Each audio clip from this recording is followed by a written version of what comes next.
Concitoyennes, concitoyens, burkinabés de la diaspora, si les priorités sont nombreuses, il est clair que la priorité principale demeure la sécurité.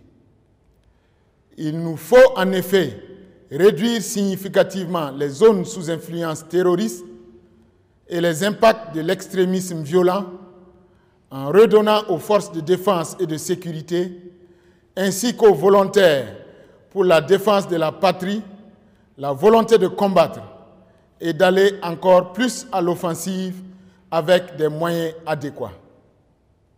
Ceci est un préalable indispensable au retour progressif de l'administration publique et à la réinstallation des personnes déplacées internes dans leur village d'origine. Au-delà des indispensables moyens logistiques, il nous faudra faire appel aux valeurs qui ont fait de notre peuple ce qu'il est. Aucun char, aucun avion de chasse, aucune arme ne vaut l'amour pour la patrie. Ma conviction est faite que c'est cet amour qui fera la décision et qui nous fera gagner cette guerre.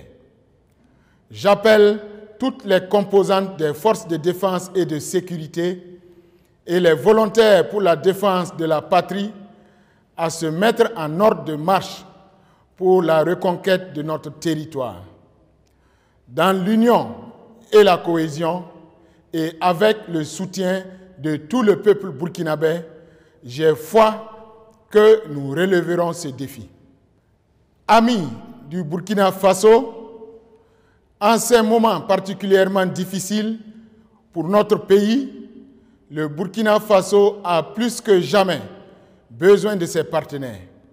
C'est pourquoi j'appelle la communauté internationale à accompagner notre pays afin qu'il puisse sortir le plus rapidement possible de cette crise pour reprendre sa marche vers le développement.